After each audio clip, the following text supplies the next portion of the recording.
اعوذ باللہ من الشیطان الرجیم بسم اللہ الرحمن الرحیم اللہم صلی علی محمد وآل محمد وعجل فرجهم رجال النجاشی هو للشیخ الجلیل احمد ابن علی ابن العباس النجاشی وکنیته ابو العباس.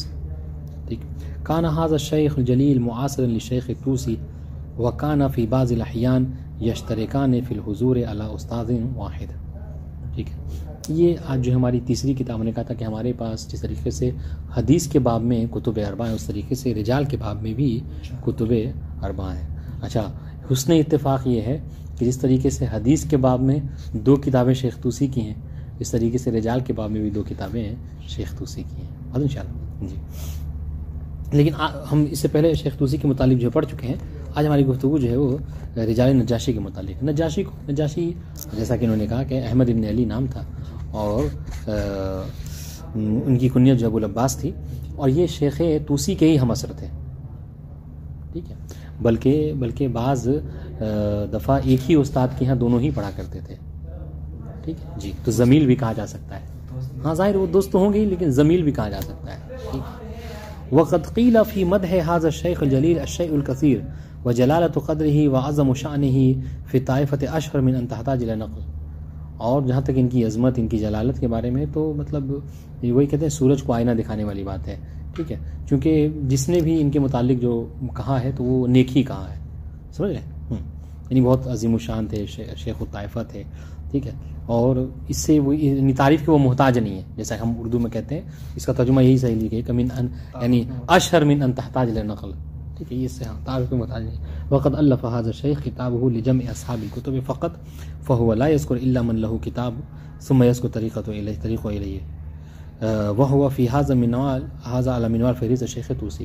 دیکھا جائے تو فہرست میں جو شیخ طوسی کا طریقہ تھا، اس میں رجال نشاشی میں ان کا وہی طریقہ ہے کیا کہ وہ انہی روات کا نام ذکر کرتے ہیں کہ جو صاحب کتاب ہیں. ٹھیک ہے جی. اور اس کے بعد جو ہے وہ کتاب ان تک کیسے پہنچی وہ اس طریق کو نقل کرتے ہیں، جیسا کہ فہرست میں شیخ طوسی نے ایسا کیا ہے. ٹھیک ہے. وقد كتب في المقدمة السبب الذي دعاه لتأليفه وأنه تعيير قوم من الخالفين بأنه لا سلف لكم ولا مصنف. ٹھیک ہے، ولا مصنف کہہ رہی ہے، ولا مصنف کہہ دیجئے، ایک ہی بات ہے. ہاں، یعنی مصنف کہیے گا تو مطلب یہ کہ تمہارے پاس کوئی کتاب نہیں ہے جس کی تصنیف کی گئی ہو، اور مصنف ہے تمہارا کوئی لکھنے والا نہیں ہے. واضح انشاءاللہ. ہاں، تو انہوں نے کیا کہا کہ یہ سبب کیوں انہوں نے ایسا لکھا، یعنی اس طرح کتاب کے جس میں صاحب کتاب شیعوں کا تذکرہ کیا، وہ اس وجہ سے کہ جو ہمارے مخالفین ہیں وہ اس زمانے میں کیا ہے، ہمیں تانا دے رہے تھے کہ تمہارا کوئی خلف نہیں ہے، یعنی کوئی تمہارے گزشتہ میں کوئی عالم نہیں گزرا ہے جو صاحب کتاب ہو، تمہارے پاس کوئی تصنیف نہیں ہے، کوئی کتاب نہیں دکھانے کو بڑی. تو اس حوالے سے اس کو جو ہے انہوں نے لکھا تھا. یہی تانا آغا بزرگ تہرانی کے دور میں بھی دیا گیا تھا، جو انہوں نے الذریعہ الى تصانیف شیعہ لکھی تھی. بعد انشاءاللہ.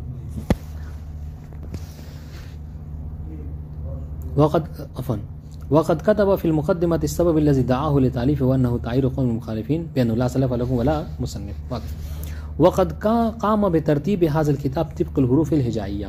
انہوں نے اس کتاب کو حروف ہجائیہ کے حوالے سے لکھا، یعنی الف با تا اس طریقے سے. ولكن قبل ان يذكر الاسماء على الحروف الہجائیہ ذكر جماعة من المتقدمين من اصحاب النبی والامام المؤمنین ممن قاموا بتالیف کتاب وسماهم بدبغة الاولى وكان عددهم اقل من 10. ٹھیک ہے، لیکن یہ حروف ہجائیہ شروع کرنے سے پہلے، ٹھیک ہے، الف با، اس کو شروع کرنے سے پہلے انہوں نے سب سے ابتدا میں ان لوگوں کو لکھا ہے کہ جو اصحاب رسول اور اصحاب امیر المؤمنین میں سے تھے اور صاحب کتاب تھے. گرچہ ان کی تعداد کم تھی، 10 سے کم تھی، مگر ان کو پہلے مقدم رکھا، جس کو آپ طبقہ اولا کہہ لیجیے. ٹھیک. ہاں.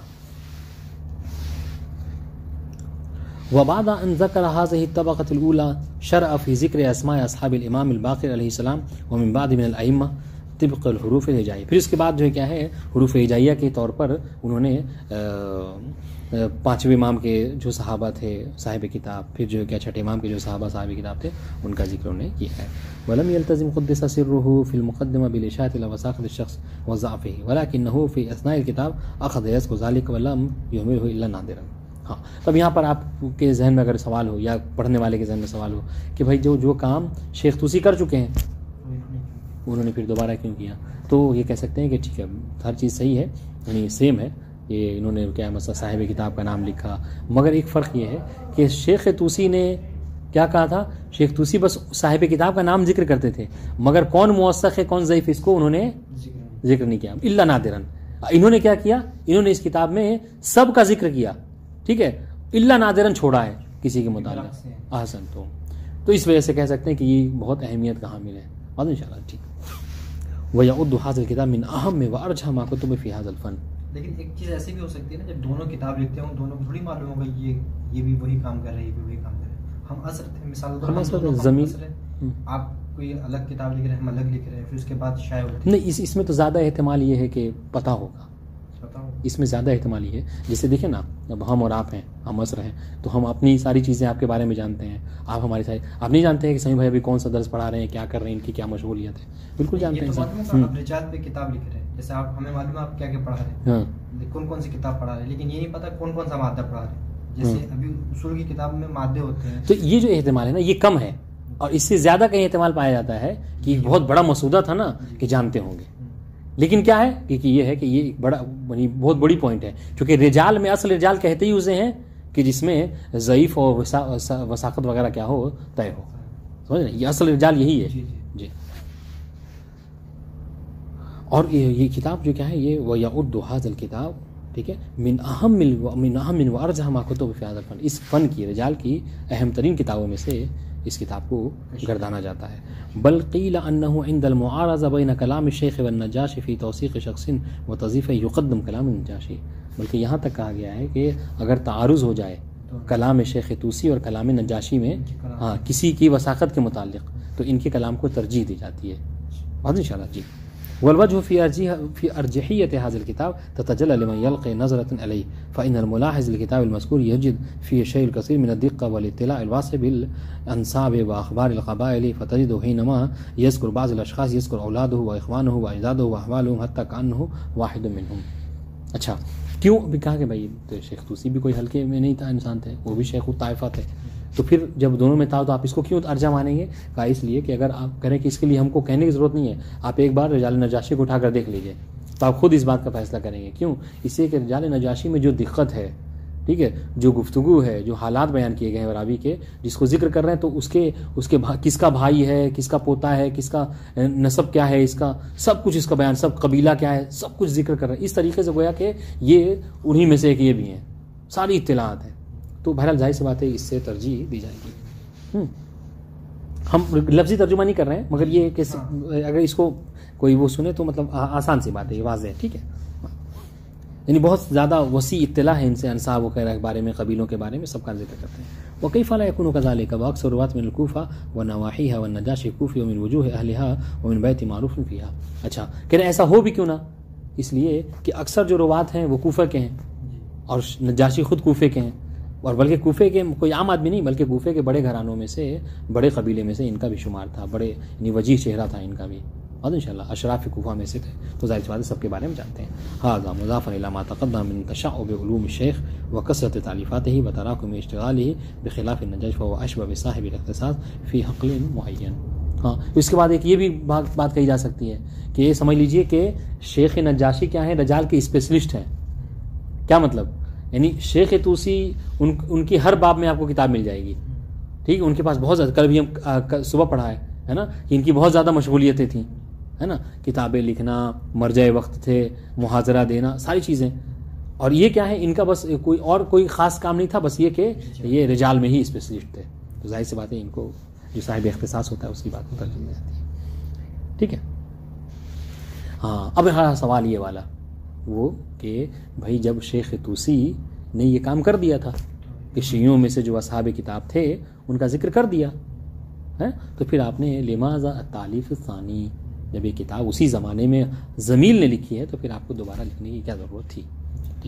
یبقى مدعی للنجاشی الى تالیف کتابه بعدما فرض ان الشیخ قد قام بهم بمهمة ذکر اصحاب الکتب والمصنفات فی کتاب المعروف بالفہرست. اپنی معروف کتاب, مشہور کتاب فہرست میں شیخ طوسی یہ کام کر چکے ہیں, جو اصحاب کتاب تھے ان کا ذکر کر چکے ہیں, تو پھر دوبارہ انہوں نے کیوں ایسا کیا؟ ان الفہرست و کتاب رجال شیخ طوسی اسبق تالیفا من رجال نجاشی. بدلیل ان النجاشی عند ذکرہ للشیخ الطوسی فی کتابہ اشار الی ان من جملہ تالیفات الشیخ الطوسی والفہرست و کتاب الرجال. ٹھیک ہے. اچھا اسی دلیل کیا ہے؟ کہہ رہے کہ شیخ طوسی کی جو کتاب تھی رجال شیخ طوسی یا فہرست شیخ طوسی، یہ کیا ہے، یہ اس سے زیادہ ہم اثر تھے لیکن پہلے انہوں نے لکھی ہے، شیخ طوسی نے پہلے لکھی ہے. دلیل کیا ہے؟ دلیل یہ ہے کہ نجاشی کی کتاب میں آپ کو اشارہ مل جائے گا اس بات کا کہ نجاشی اس بات کو کوٹ کرتے ہیں کہ شیخ طوسی کی یہ کتاب ہے رجال شیخ طوسی اور فہرست شیخ طوسی. بات ان شاء اللہ تو ان کو اطلاع تھی، جیسے یہ بات بولو یہ اطلاع تھی باقاعدہ طور پر. اس کے باوجود بھی انہوں نے لکھی ہے. ٹھیک ہے. ان الفہرست ہوا کتاب رجال شیخ طوسی اسبق تالیفا من رجال النجاشی. بات ان شاء اللہ.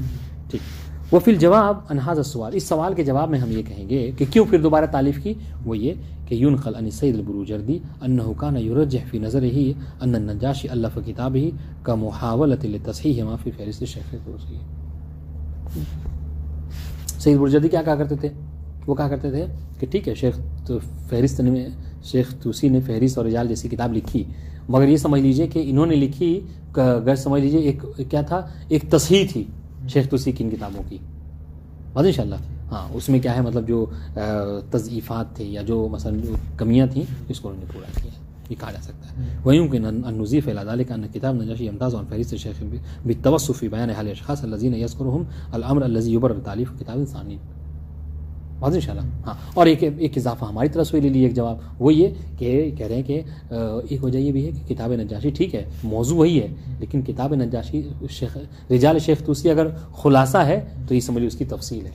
کیا مطلب جس راوی کے بارے میں ہے اس کے پورے خاندان، اس کے بھائی کون ہے، کس قبیلے سے تھا، کیسا تھا، سب کچھ لکھا ہے انہوں نے. بات انشاءاللہ.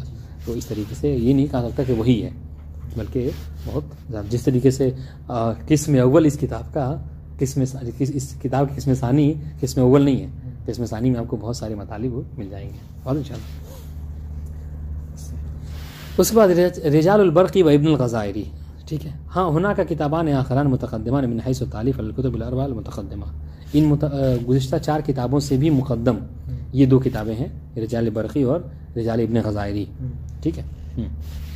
احدهم رجال برقی ووقع الكلام في انه لمحمد بن خالد البرقي او لولد احمد او هو لبرقي ثالث غيرهما. اب اس میں اختلاف ہے کہ یہ جو رجال برقی ہے آیا یہ محمد ابن خالد برقی کی کتاب ہے یا ان کے بیٹے احمد کی کتاب ہے یا کوئی برقی نامی تیسرے شخص کی کتاب ہے. اس میں اختلاف ہے. اختار بعض المتاخرین الاحتمال الاخیر. بعض لوگوں نے کہا کہ نہیں یہ آخری والا احتمال، یعنی برقی نامی کوئی اور تھا جس کی یہ کتاب ہے. دونوں میں سے نہ محمد ابن خالد کی ہے اور نہ احمد ابن محمد کی. الا ان الخلاف المذکور غیر مهم. اس کا کوئی مطلب وہ ہے یعنی کوئی اہم نہیں. اہم چیز کیا ہے یعنی یہ وہ اختلاف اہمیت کا حامل نہیں ہے. ٹھیک ہے. لأن الكتاب المذكور لا يتعرض للتوثيق أو الجرح وإنما يتعرض إلى بيان طبقات الرواة كرجال الشيخ الطوسي تماما. کیوں؟ اس لیے کہ اس کتاب کے متعلق یہ ہے کہ یہ کتاب تضعیف و توثیق کرتی نہیں ہے کسی کی. ٹھیک ہے. جس کی وجہ سے مثلا آپ اس کو معیار قرار دیجیے، بلکہ یہ تو سمجھ لیجئے کہ شیخ طوسی کی رجال کی طرح ہے، بس طبقات کو بیان کرتی ہے کہ کون راوی کس طبقے میں تھا، کس امام کے زمانے میں تھا. اس کے علاوہ اس میں کچھ نہیں ہے. ٹھیک. وقد طبع الكتاب اخیرا منضما الى رجال ابن داود. ٹھیک ہے. یہ کتاب ابھی چھپی بھی ہے رجال ابن داود کے، جو کیا ہے ساتھ منظم ہو کے ایک ہی کتاب میں دونوں کو چھپا گیا. ثانی ہما رجال ابن الغزائری. یہ کتاب ابن الغزائری هو احمد ابن الحسین بن عبید اللہ الغزائری و احمد هذا كان من زملاء شیخ طوسی والنجاشی. یہ بھی کیا ہے، یہ زمیل تھے کس کے؟ شیخ طوسی اور نجاشی کے. وكان الثلاثة من تلاميذ والد احمد. ٹھیک ہے. اے الحسین ابن عبید اللہ الغزائری.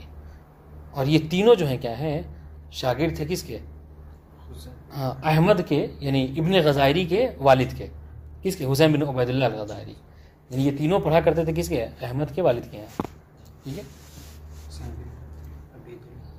وقد ذكر الشيخ الطوسي في مقدمة الفهرست أن لأحمد كتابين أحدهما في ذكر المصنفات والآخر في ذكر الأصول. ایک کتاب مصنفات میں ہے، تصنیفات میں کس کی تصنیف ہے، اور ایک جو کیا ہے اصول میں. ثم عقب أن هذين الكتابين لم ينسخهما أحد من أصحابنا واخترم هو. اور پھر اس کے بعد کہا انہوں نے کہ یہ جو مصنفات اور اصول، یہ جو 2 کتابیں تھیں، اس کو کسی نے نسخ نہیں کیا، نسخہ نہیں کیا. اس کو مطلب اس کو چھاپا نہیں، اس کو کوئی پہلے زمانے میں تو وہ مشین نہیں تھی تو کیا کرتے لے کے لکھ لیا کرتے تھے ہاتھ سے ہی. تو کسی نے ایسا کیا نہیں وقت رم ہو اور حتیٰ کہ وہ ختم ہو گئی وہ کتاب ضائع ہو گئی. وعمد بعض ورثته الى اهلاك الكتابين وغيرهم من الكتب على ما حكى بعضهم عنه. بلکہ بعض میں کہا کہ ان کے جو ورثہ تھے انہوں نے ہوتا ہے کہ مطلب انہوں نے اس کی وہ اہمیت نہیں دی اس کو اور اس کی حفاظت نہیں کی لہذا وہ ختم ہو گئی دونوں کتابیں ان کی. ٹھیک ہے. هذا ولكن العلامة والسيد ينقلان الكتاب المذكور احيانا كما يتم ذلك من خلال مراجعة رجال العلامة الحلی. جبکہ علامہ حلی اور رجال اور سید ابن طاؤس نے اپنی کتاب میں ان کتابوں سے نقل کیا ہے. بات ان شاء اللہ. ہاں تو اس کا مطلب یہ ہے کہ یہ چل رہی تھی. الا ان النقل المذكور لا يمكن الاعتماد عليه اذ كيف وصل اليهما رجال ابن الغزائري بعد ما نقله الشيخ من تلف الكتابين. ان شاء اللہ. رہی بات یہ کہ پھر بھی اس پر اعتماد نہیں کیا جا سکتا ان کے علامہ اور ابن طاؤس کی اس نقل پہ. کیوں؟ اس لیے کہ اس سے پہلے سید شیخ طوسی وغیرہ کہہ چکے ہیں کہ وہ کتاب اب نہیں ہے تلف ہو چکی ہے.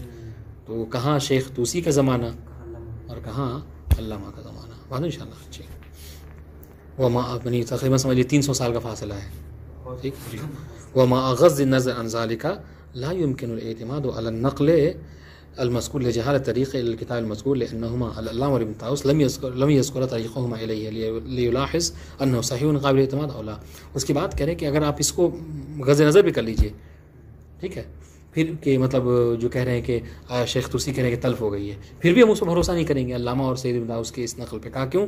وہ اس لیے کہ انہوں نے مطلب اس کتاب سے جس سے نقل کیا ہے وہ طریق نہیں ذکر کیا ہے کہ وہ کتاب کس طریق سے کس سند سے ان تک پہنچی ہے. ان شاء اللہ. تو سمجھ لیجیے کیا ہے یہ مرسل وہ ہو گئی مطلب روایت اور وہ کتاب جو ان تک پہنچی ہے سلسلہ بیچ میں بہت زیادہ ٹوٹا ہوا ہے. ثم انه قد قيل بان ابن الغزائري قد اكثر من القدح في الاشخاص بل قيل انه قلما سلم احد من قدحه. ٹھیک ہے. اور اس کے بعد کہا گیا ہے کہ ابن غزائری نے جو کتاب لکھی تھی بہت کم ہی ایسے راوی ہیں کہ جو ان کے پنجے سے بچ کر نکل پائے ہیں.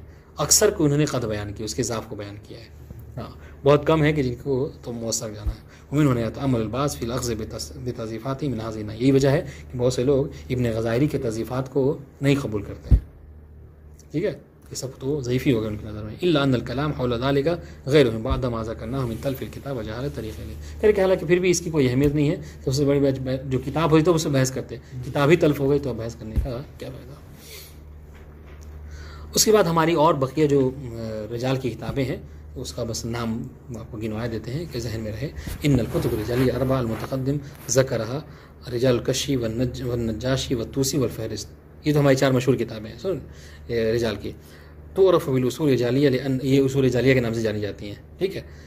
جس طریقے سے اصول حدیثیہ کے نام سے وہ 4 جانی جاتی ہیں حدیث کی کافی مطلب فصل وغیرہ.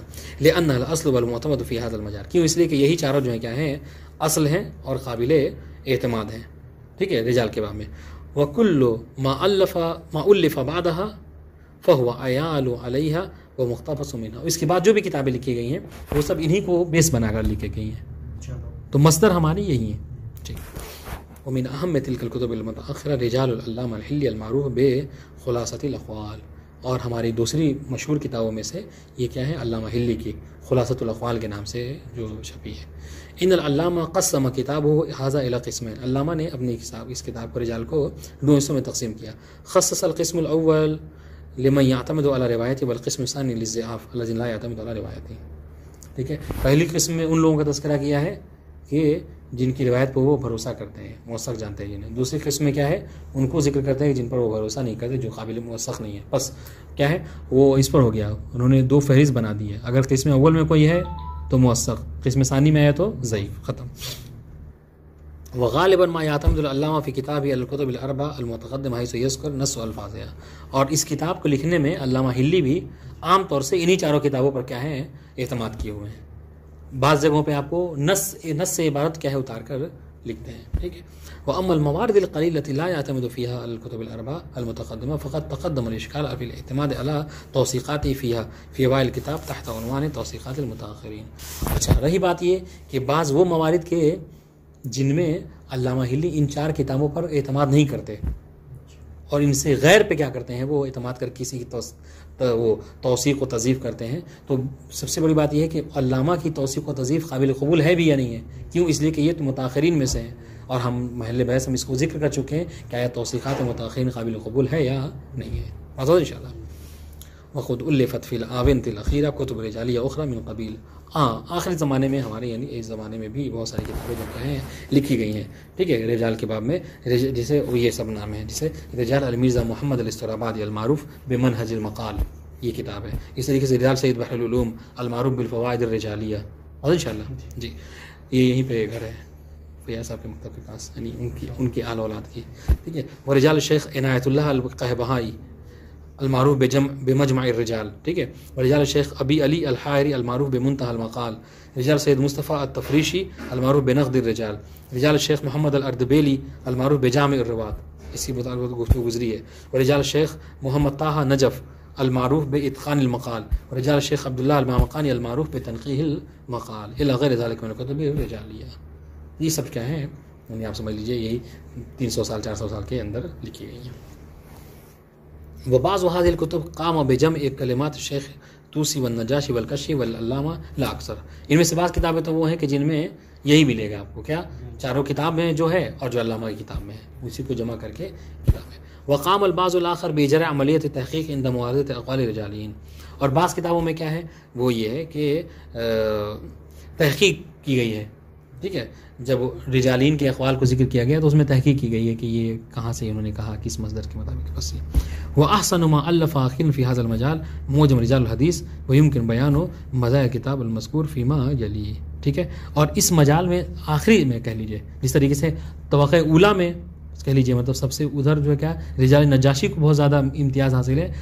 اگر متاخرین میں دیکھا جائے، متاخرین میں یعنی، ٹھیک ہے، تو کہا جا سکتا ہے نہیں علامہ نہیں، یہ موجم رجال الحدیث سید خوئی کی جو کتاب ہے اس کو بہت زیادہ تمیز. وہ کیوں کہ اس کی کیا خصوصیات ہیں اس وجہ سے. دیکھیے سب سے پہلی بات، قام بذکر مقدمۃ فی بدایۃ الکتاب تتضمن بعض الفوائد الرجالیہ باسلوب سہل واضح مبسط، ٹھیک ہے. سب سے پہلے انہوں نے کیا کیا، مقدمہ ذکر کیا کتاب کے، ٹھیک. اس مقدمے میں رجال کے فوائد کو ذکر کیا، فوائد رجالیہ کو. اس میں کیا ہے قوانین کو، رجال کے قوانین وغیرہ کو بہت آسانی سے بیان کیا ہے تفصیل کے ساتھ، ٹھیک. وهذه المزیہ لا تختص بهذا الكتاب فالكتب آنف ذکر قامت غالبا بهذه المهمه اما فی المقدمہ اور فی الخاتمہ. رہی بات یہ کہ یہ جو خاصیت ہے تو آپ کہیں گے بھائی یہ خاصیت تو صرف ان کے میں نہیں ہے، اس سے پہلے بھی جو کتابیں ہیں ان میں بھی یہ چیزیں ذکر کی گئی ہیں، ٹھیک ہے. تو خیر بہرحال یہ کی گئی ہے لیکن اس کو خاص آپ خاص مت سمجھیے. دوسری بات، ینقل نص کلمات النجاشی والکشی والطوسی والعلامہ وابن داود والبرقی. دیکھیے کہ اس کتاب میں کیا ہے کشی، طوسی، نجاشی، علامہ اور ابن داود اور برقی وغیرہ کے نص سے کلمات کو ذکر کر دیا گیا ہے، ٹھیک ہے جی.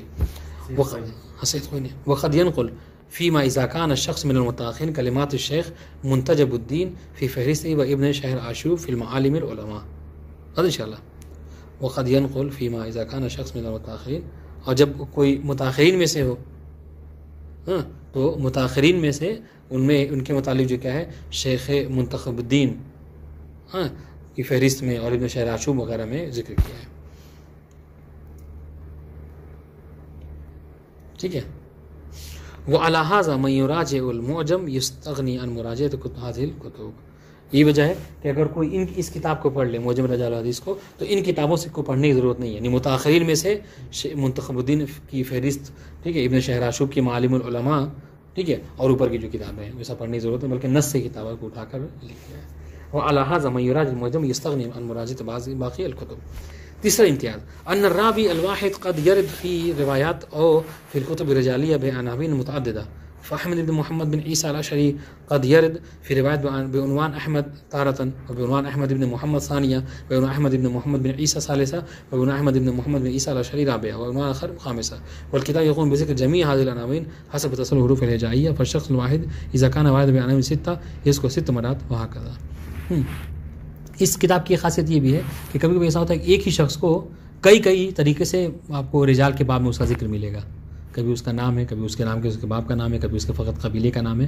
تو اس کتاب میں کیا کیا گیا ہے کہ جس طریقے سے یاد کیا گیا ہے نا، ان تمام طریقوں کو ذکر کر دیا ہے اس کتاب میں، تاکہ یہ سمجھ میں آ جائے کہ ہاں یعنی وہ ایک ہی شخص ہے جس کو متعدد ناموں سے ذکر کیا گیا ہے. ٹھیک ہے جی, یہ فائدہ ہے, بہت بڑا فائدہ ہے یہ.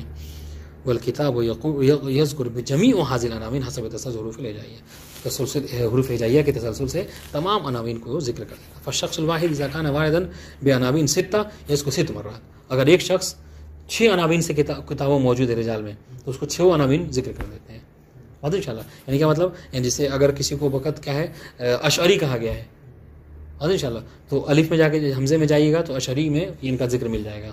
ٹھیک ہے, کسی کو محمد ابن احمد ابن محمد کہا گیا ہے تو احمد محمد میں بھی ان کا ذکر مل جائے گا. ويشير في كل عنوان من عناوینه الى انه متهم العنوان الاخر او محتمل الاتحاد, اور پھر ہر عنوان میں ذکر بھی کیا گیا ہے کہ یہ جو نام ہے فلاں والے سے متحد ہے, تاکہ آپ کو یہ نہ ہو جائے کہ کیا ہے آپ ایک ہی شخص کو دو الگ الگ سمجھیں. آپ کو یہ تعین کر دیا گیا ہے کہ یہ کون شخص ہے, یا پھر اگر احتمال بھی پایا جاتا ہے تو بھی بتا دیا گیا کہ ہو سکتا ہے کہ یہ وہی والا شخص ہو. ہاں انشاءاللہ پھر اس کو اس نام سے بھی جانا گیا ہے. فہین دیکھیے مثلا مثال طور پر فحینما یذکر احمد ابن محمد بن عیسیٰ تحت رقم 10 مثلا یقول انه متهم احمد ابن محمد بن عیسیٰ الاشعری, ایک جگہ فقط محمد بن عیسیٰ آیا ہے, دوسری جگہ کیا ہے محمد بن عیسیٰ الاشعری آیا ہے, تو انہوں نے صاف صاف لکھ دیا کہ یہ ہو سکتا ہے کہ یہ وہی ہو جو محمد بن عیسیٰ کے نام سے ہے. ٹھیک ہے. ثم انه ياخذ بترجمه الشخص وما قيل في حقه تحت العنوان الذي يذكره النجاشي له في كتابه. پھر اس کے بعد جو کیا ہے اس کا ترجمہ اس کے زندگی نامے کو ذکر کیا گیا ہے. ٹھیک ہے, اور جو اصحاب نے ان کے متعلق کہا ہے اس سب کو ذکر کیا گیا. اجل يذكر تحت كل عنوان الروايات التي ورد فيها بذلك العنوان بمعنى ذكر مصادرها لا ذكرها بنفسها. ہاں یہ ہے کہ ہر عنوان میں انہوں نے روایات کو ذکر کیا ہے. ٹھیک ہے, اس عنوان کے تحت بمعنی ذکر مصادر لا ذکر بنفسها, یعنی فقط روایت کو نہیں ذکر کیا بلکہ اس کے مصادر کو بھی ذکر کر دیا ہے. وتجدر الاشارہ الى انه يختصر على روايات الكتب الاربع ولا يتعداها فكل من ورده اسمه في احدها ذكره, اما من ورد اسمه في كتابه العلل مثلا او معاني الاخبار فلا يتكفل بذكره. اور پھر یہ ان راویوں کا ذکر کرتے ہیں کہ جو کتب اربع میں آئے ہوئے ہیں, بس اگر اس کے علاوہ کوئی ہے تو اسے تعدی نہیں کرتے, یعنی ان کا ذکر نہیں کرتے ہیں. بس انشاءاللہ. ثم ان روایت الشخص اذا كانت قليله يذكرها عند ذکر اسمه وان كانت كثيره فيذكرها اخر الكتاب في جداول خاصه. پھر اس کے بعد کہہ رہے کہ اگر کسی شخص کی کم روایتیں ہیں تو اس کو اسی وقت ساتھ ساتھ ذکر کر دیتے ہیں کہ اس شخص نے یہ روایتیں نقل کی ہیں. لیکن اگر کوئی شخص ایسا ہے جس سے بہت زیادہ روایتیں ہیں تو اس کو آخر میں ایک خاص عنوان بنا کے ذکر کرتے ہیں اس کی تمام روایتوں. نمبر 4 ان ذکر الراوی ان ذکر الراوی یذکر من روى عنه ومن يروي عنه وعنه. ٹھیک ہے, راوی کا جب ذکر کرتے ہیں تو یہ بھی ذکر کرتے ہیں کہ اس راوی سے کون کون روایت کرتا ہے, یہ راوی کس کس سے روایت کرتا ہے. ٹھیک ہے. فاذا اشار الى احمد بن محمد بن عیسیٰ مثلا ذکر الاشخاص الذين يروون عنه والاشخاص الذين رووا عنه. مثلا جب محمد عیسیٰ کی بات آ رہی ہے تو یہ بھی ذکر کرتے ہیں کہ محمد عیسیٰ نے کس سے روایت کی ہے اور محمد عیسیٰ سے کنہوں نے روایت کی ہے. وفي ذلك فائدة كبيرة إذ من خلالها ذلك يمكن متى ما ورد ذكر اسم أحمد محمد في سند من دون تقييده بابن عيسى تشخيص كونه ابن عيسى أو غيره من خلال من يروي عنه ومن يروون عنه. تو اس کا فائدہ کیا, اس کا فائدہ بہت بڑا ہے, وہ یہ کہ اگر کہیں پر نام وغیرہ پورے طور پر نہ آئے تو اس سلسلے سند کو دیکھ کر جو ہم پہچان جائیں گے کہ ہاں یہ تو وہی ہے کہ جس سے احمد بن عیسیٰ روایت کرتے ہیں یا نہیں کرتے ہیں. یہ بہت بڑی بات ہے. اور انشاءاللہ وهذه المهمة قد سبقوا فيها الأردبيلي في جامع الروات. کہ یہ کام جامع الروات میں اردبیلی نے بھی کیا ہے. فهو قد قام أيضا بذكر الراوي والمروي عنه, انہوں نے بھی کیا ہے کہ راوی کس سے روایت کرتا ہے اور اس سے کس نے روایت کی ہے. إلا أنه لم يقم بها بنحو الاستقصاء ولم يشر إلى المصادر بالأرقام. مگر یہ کہ انہوں نے ایک تو مکمل طور پر نہیں کیا ہے, ذکر کیا ہے اس کو, ٹھیک ہے, اور مصادر وغیرہ ذکر نہیں کیے ہیں, جبکہ انہوں نے مصادر وغیرہ بھی ذکر کر دیے. نمبر 5ویں خصوصیت یہ کہ یشیر الی موارد اختلاف النسخ.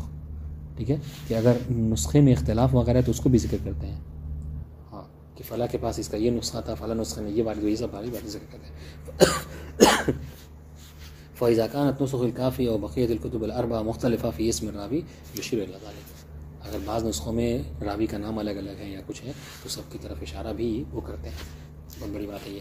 یقوم بذکر ما يمكن الاستدلال به على وثاقة الشخص او ضعفه ثم ياخذ بالمحاكمه والخروج بنتیجہ معینہ. پھر اس کے بعد کیا ہے, کسی شخص کے موثق ہونے یا نہ ہونے کے اوپر کیا ہے استدلال وغیرہ پیش کرتے ہیں.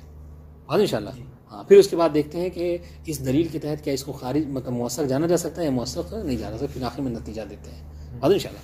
کل ذالک باسلوب فنی و منہج و ممنہج و عبارت سلسلہ. اب ان شاء اللہ. اور یہ ساری چیزیں جو کیا ہیں بہت سلیس عبارت میں اور فنی طریقے سے کرتے ہیں جس سے فائدہ اٹھایا جا سکتا ہے. اجل اذا فرض ان الراوی لم يرد في حقه توثیق و تضعیف سکت عنہ.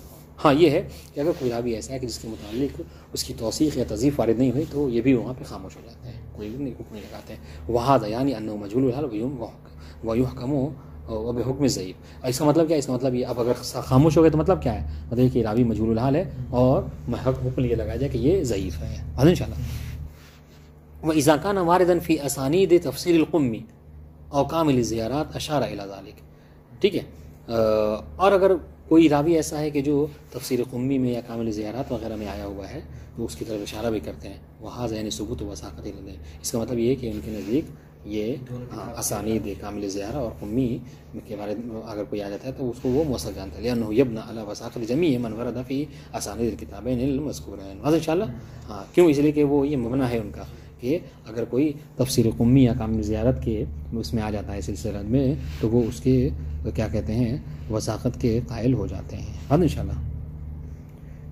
یہاں تک کہ الحمدللہ ہماری جو ہے وہ گفتگو ختم ہو گئی. خداوند عالم سے دعا ہے کہ پروردگار عالم محمد و آل محمد کے صدقے میں ہمیں علم و عمل کی دولت سے مالا مال فرمائے اور ہماری اس زحمت کو اس کام کو جو ہے وہ درجہ قبولیت اپنی بارگاہ میں فرمائے اور ہمیں توفیقات خاصہ جیسے نوازے. والسلام علیکم ورحمۃ اللہ وبرکاتہ.